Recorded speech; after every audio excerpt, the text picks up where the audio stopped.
In fractured times, art reminds us of the threads that tie us all together: myth and memory, struggle and resilience, beauty and survival. These forces converge in everyday rituals, in enduring beliefs, and in our search for meaning. What connects us across the distance of time, culture, and history?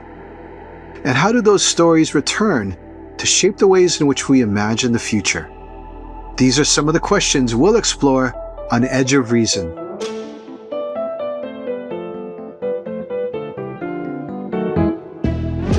A limited series podcast produced by Atlantic Rethink, the Atlantic's creative marketing studio, in partnership with Hauser Wirth, a home to visionary modern and contemporary artists.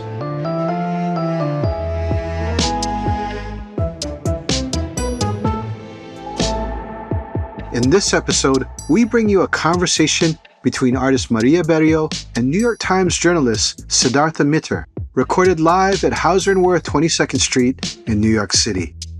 Berrío's exhibition, Soliloquy of the Wounded Earth, her debut solo show with Hauser Wirth, and her first in New York since 2017, presents new large-scale collages of watercolor and Japanese paper, where myth and memory intertwine with reflections on contemporary life. Let's join the conversation. Hi, Maria. Hi, Siddhartha. How are you? Good. Thank you so much. Congratulations on these beautiful, beautiful pieces. Thank you so much for being here, and thank you everyone for being here. And yeah, I'm really happy to talk to you. We've been in conversation for a few years, and it's parallel to your work going through several different series, working in the same general modality, but there's been things happening, changing even in the way that you use your materials. And then also the works have gotten quite big. And along them are these beautiful titles that you give your series. What is it that you were feeling about the world or about our situation that made you think about a soliloquy of the wounded earth? Yes, so Soliloquy of the Wounded Earth is the whole title of the exhibition, but it's also the title of this piece. And that was the first piece that I created for the exhibition. And of course, I was feeling an overwhelming feeling of how the world feels right now and how fragile and wounded it feels. So I started to work on this painting with the background, which was a little bit almost like an explosion of feelings and a very chaotic scene. And thinking about how, as artists, our job is to maybe try to make sense of the world that we're living in. And after I created the background, then she came through, and it was like this figure that she's somehow giving a sense of hope. And then I came out with the word of soliloquy, because soliloquy means kind of an internal monologue. And I feel like as artists, we are always living in an internal monologue. And then the wounded earth came with this thought of the fragility of how the world feels right now.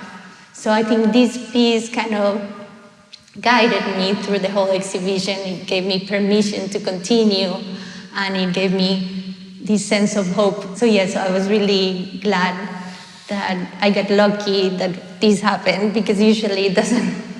Usually it takes longer to find a piece that you can relate to. There was something that I noticed about this work, which I want to come around to.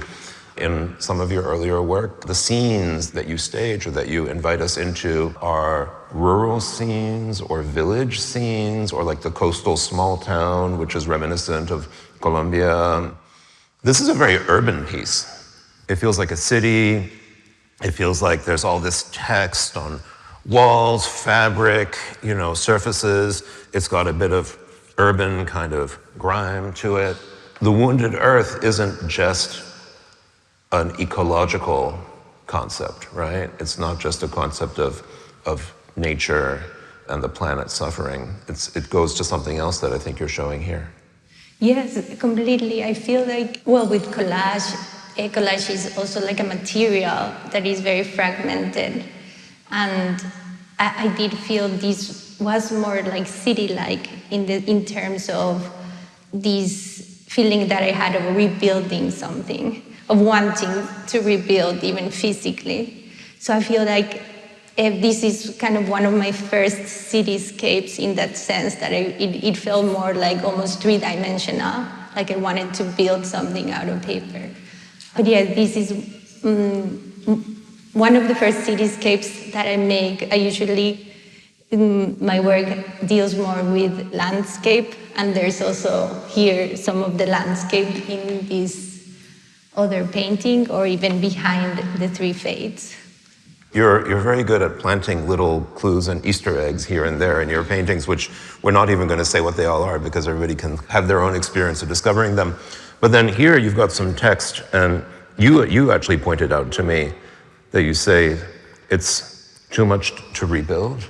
I find art making so fun, but I also find that it's so fun to leave these little symbols or messages in the work that people can discover and interpret however they want. So a lot of the works have like little messages. So when I'm making these works, I also entertain myself in a way of how can I make it fun and different. The figures that you place in your works are always very, very interesting. For a long time, they were always sort of female identified or female marked figures. There's children a lot as well. And then there's always this wonderful effect that there's at least one, and maybe sometimes more, that are like really looking out of the frame and looking at us, right? There's a kind of a communication that you seem to like to establish in between this very dense scene, which then is rendered in a certain kind of flattened way with the method, and that's very involved and has a magic to it and has a lot of movement and flow to it. And then somebody, often a child, is like coming out and looking at us. Yeah, I'm fascinated by the gaze. Like sometimes I work with the model, but a lot of times I like to work from my imagination, and a lot of these women come from my imagination. People say they look like my mother, or sometimes they say they look like me, or sometimes over time I find the same face comes back. But to me the gaze is very important, and it's something almost like magical that just comes, and that kind of connects me to the picture. Like when I find a set of eyes that respond to me, I connect. And then I kind of want to know more about what I'm making. I want to dig and see what is the story, who are you? And all of these, like a closer relation to the figure. You said magical, and of course, a question that always comes up, and it's overdetermined by the fact that you're from Colombia, is this question of magical realism, right? But you do stage these scenes that are just at the edge of the uncanny, where you can understand or form a story of what the characters are doing or what's happening around them, but there's just something is slipping a little bit away. But I wonder if you could speak a little bit about your relation, if not to magic, but maybe to the idea of enchantment as something that either inhabits the works or the scenes that you imagine, or that you're trying to grapple with in the works. Yeah, I actually, right before making this show, I met with one of my mentors. Her name is Judy Glanzman, and she's an incredible painter. We were talking about this, and the way she describes it, which clearly inspired me forever. But she says that as artists, we spend all our lives inventing or perfecting a technique, and then we just construct these structures almost like made of bricks, and then just to let the light come through. So when she said that, it all made sense, in a sense that we spend hours and months and years creating these things, but then that magic or the thing that comes through is no longer related to us, it's something else. Well, maybe this is a good moment to actually jump right into the making and what happens in the studio. I think if you've ever had the chance to visit Maria in the studio, there's typically a number of works that are all kind of happening at once that are at different stages of making. I guess, let me ask you, in working in your paper collage form with these Japanese papers, first of all, what were the challenges of moving up to the scale of these works? And maybe what were the new possibilities that that scale allowed in your relationship with the material? Yes, I really enjoy making large-scale works. Like, I love that, you can almost see yourself physically. And working in a larger scale was very physical, but it was also a way of being a little bit more expressive. I feel like the smaller works are very intimate, and there is this sense where you can get lost in the details. But when you create the larger works, I feel like I was a little bit careless. I was more free. So I could find that sense of freedom of just taking something and then applying it in something that I would think it works. But because collage has very little rules, because it's not a tradition that has been for so many years. So there's also that sense of freedom, that nothing can go wrong. I wonder if we can go back in the history a little bit to the moment when paper really became the core material for you, and then the moment when you really honed in on this Japanese paper, because there was a time you were experimenting with many different kinds of papers. Yes, definitely. Like, I used to be fascinated with drawing, and drawing was kind of my first love.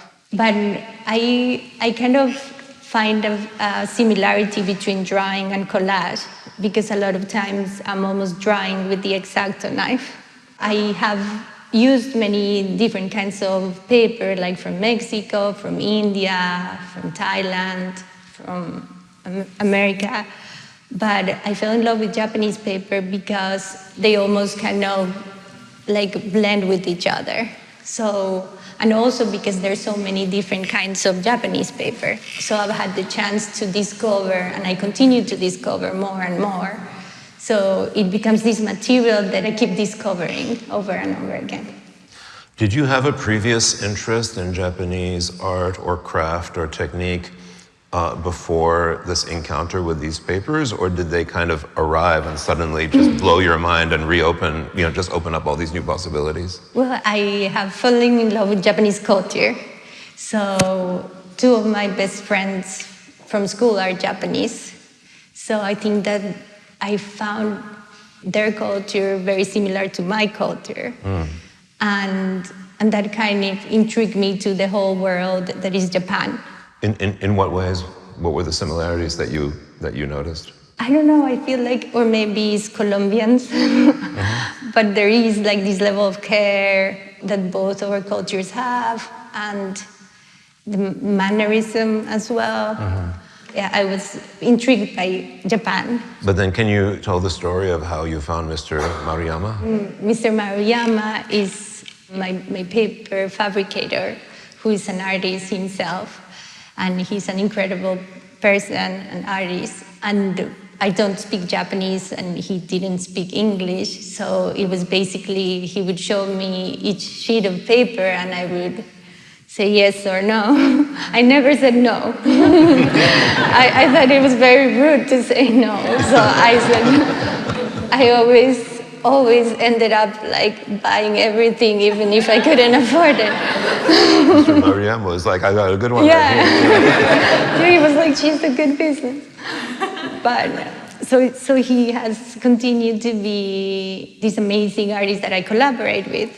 And now, as of lately, I had met him in person, which was a very beautiful encounter because it was almost like we know each other.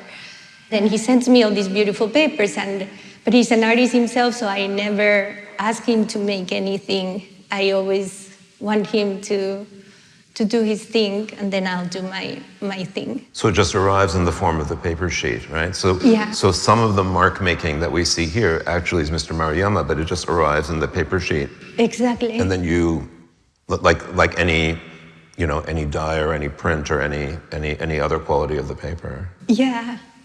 But it's so interesting that you kind of worked with him remotely for so many years. Paper is so tactile. How did you form a kind of a feel for the paper through the screen? I think I'm like a kid in a candy store. I just want all of it, Like I have tons of papers in the studio that I don't use. And it's even this fascination with paper that I want to collect it, that I want to look at it. So I think I'm a little bit of a paper collector.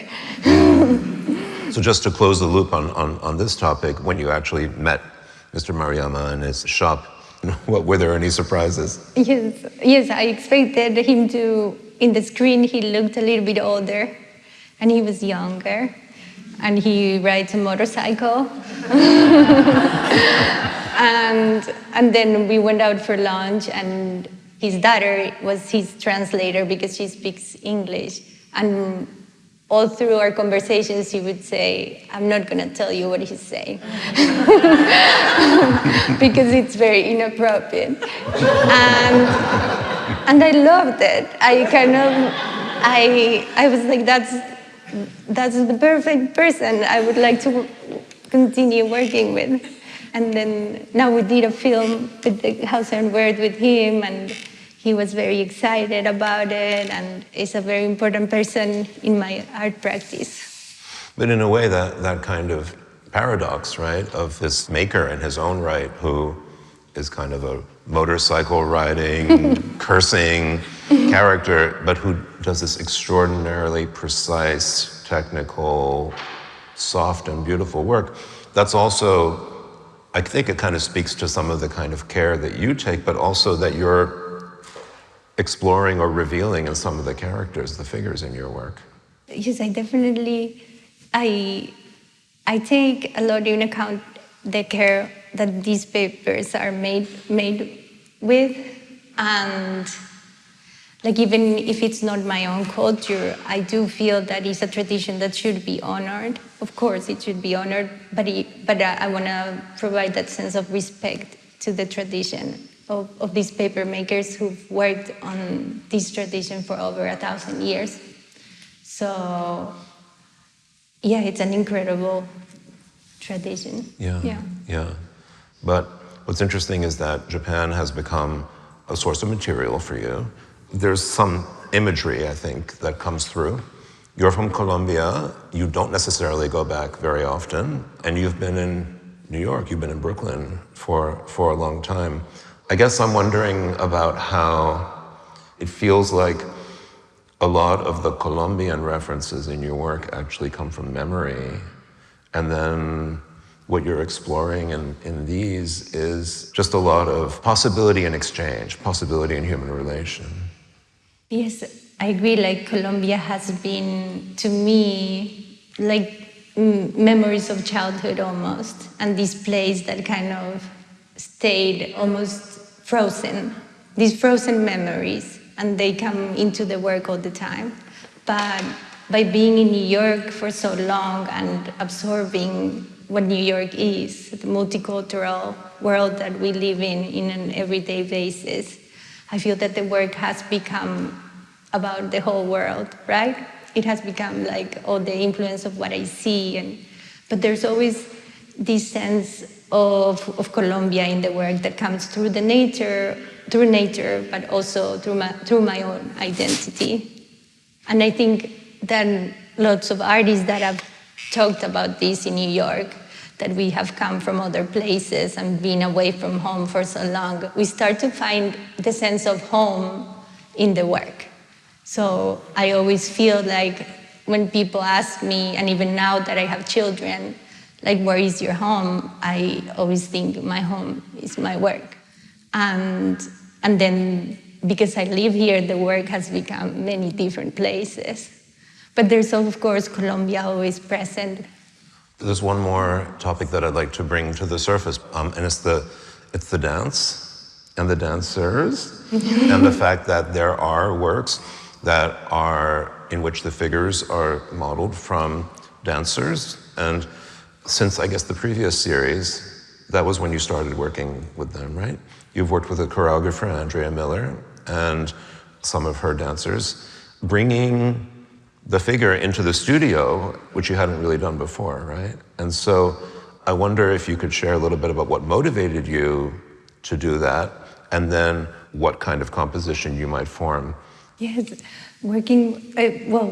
I collaborated with Andrea Miller, who is the choreographer of Galim, and we had a beautiful performance that we did in a studio, in which she brought her incredible group of dancers. And my idea was, I didn't have like a set of instructions or anything I wanted to get from the performance. I kind of wanted to bring them into my world. So I have collected costumes as well for many years. Some of them are from the opera, some of them are my own clothes.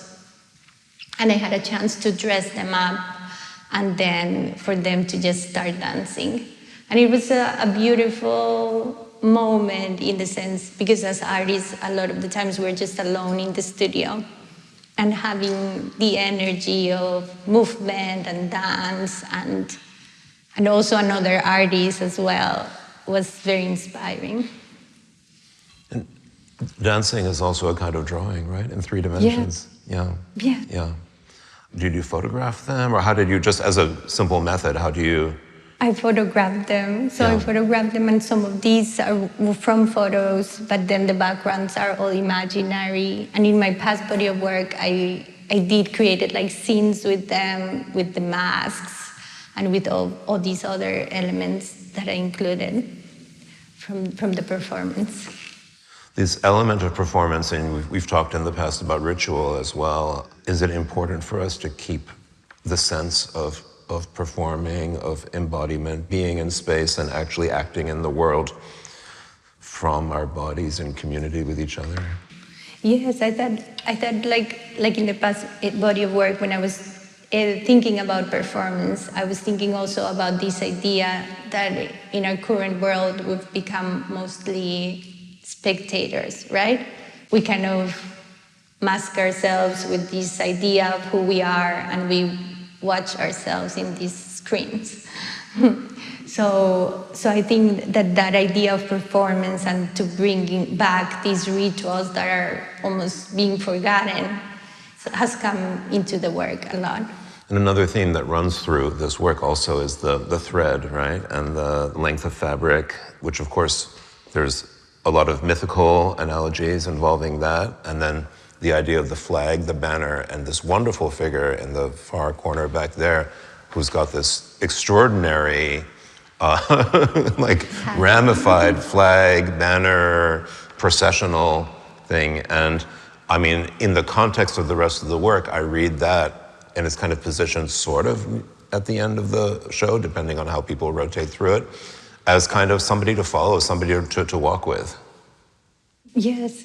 When thinking about these 3 works, I was thinking about the 3 fates and thinking about this idea of destiny and of our own fate and how little control we have over it. So the myth of the 3 fates kind of inspired the whole body of work, in which I created kind of this parallel world in which humanity is trying to control their own destiny. And then each work has its own story, but the thread goes through the whole work almost like a dance. It turns into banners and into flags. And then the last piece of the exhibition is Song Lines, which is the one at the end. And she's kind of carrying this flag that has morphed into these other flags.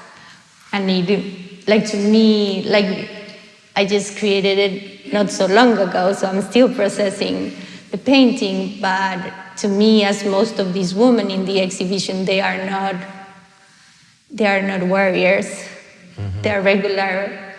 They are us. Mm-hmm. that last piece of the exhibition is almost, she's not conquering a land, she's just asking for dignity.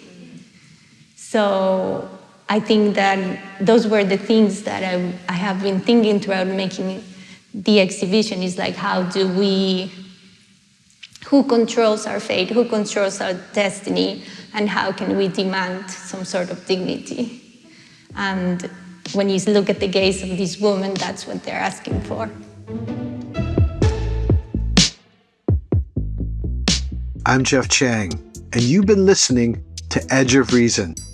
Join us next week as we sit down with Hauser Wirth artist Firale Baez and writer Edwidge Danticat to reflect on resistance, its legacies, its emotional toll, and its imaginative force.